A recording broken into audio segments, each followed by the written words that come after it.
helicopter will go there. Of course, sa Hippodrome and the rest. Yung sa kung saan yung locations na pinaniniwalang si Apostle Paul ay ikinulong ng almost 2 years. So we'll be visiting there also.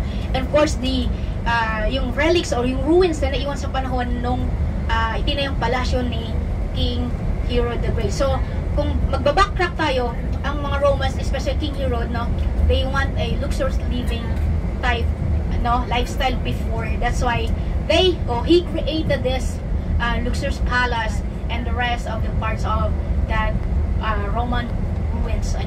So isa-isay natin, may mga mosaics pa dyan kayo makikita, yung mga haligi na talagang panahon ng Romans. Still, yung iba original, yung iba ay replica na lang, yung iba naman ay mostly ay destroyed na. It's because of earthquake. Okay?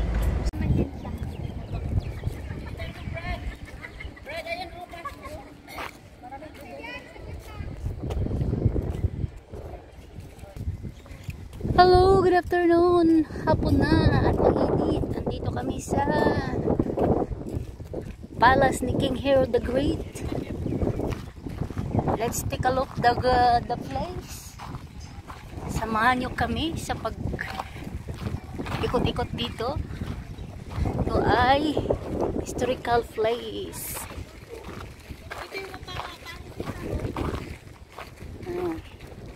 Yung mga rebulto noong unang panahon. Mga rebulto noong unang panahon.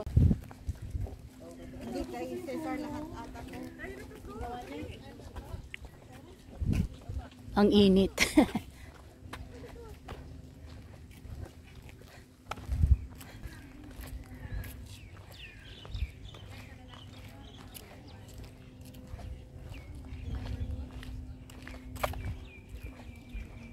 Gate 2. Ay, gate 2.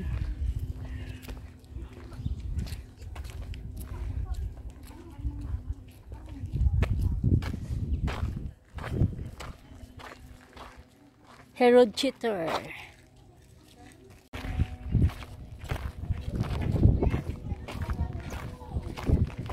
Gate 3.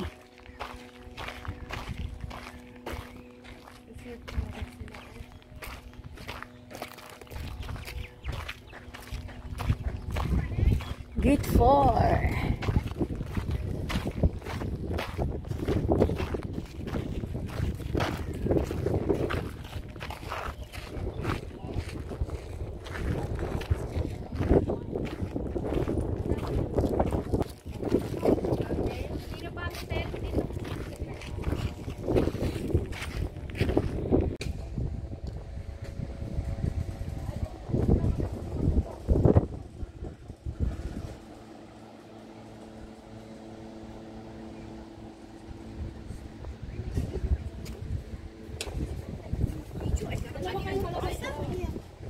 Ay, ito pala siya.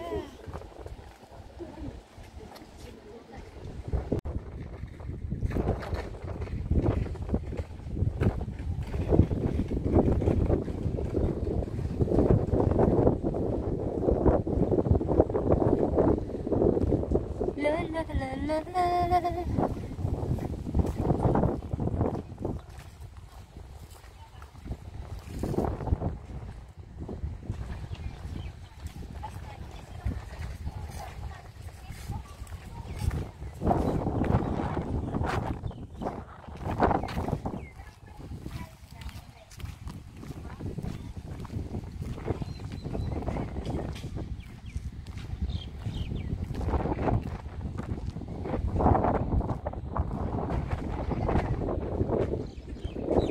Mga antique na bato, mga rolling stone noon pa.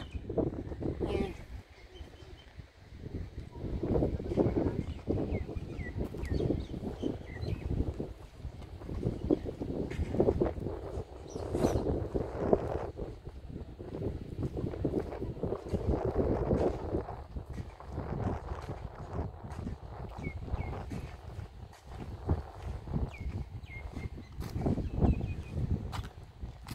Bawat bato may may mga pangalan. This capital dates from the Herodian period and is the most ancient capital. On display here is might have been part of the luxurious building erected by King Herod. Ayan, ito siya. Bawat bato may mga pangalan. Yung mga haligi, oh. Naalagaan talaga nila yung ano.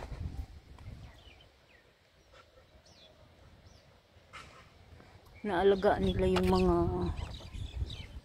rowan stone. Mga rowan stone.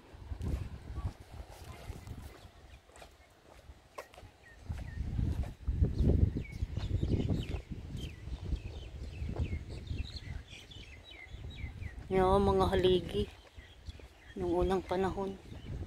Tapos may mapa dito, oh. Mapa. It was not easy to transport the heavy blocks of stone from the quarry or building site. The most successful method was invented by Metigans, which ruled the hagstone by anchoring them between the axes of wooden logs, which were the dragged along by the temples.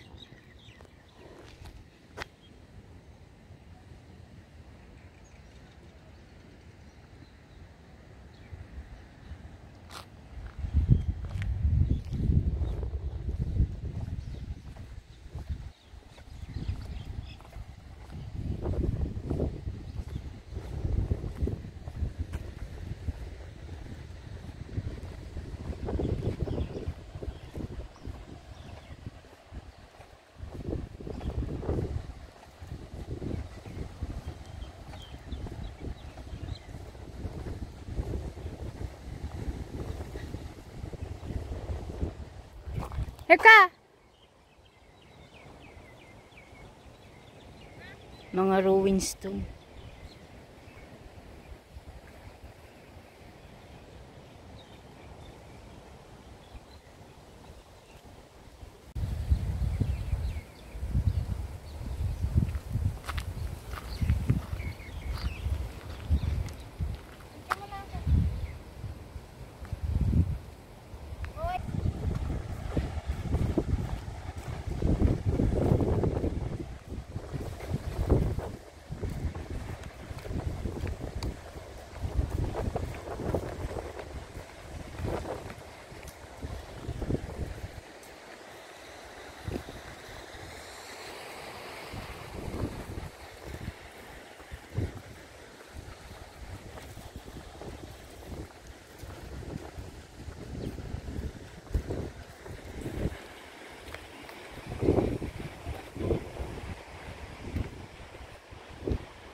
Okay guys, thanks for watching. Bye bye.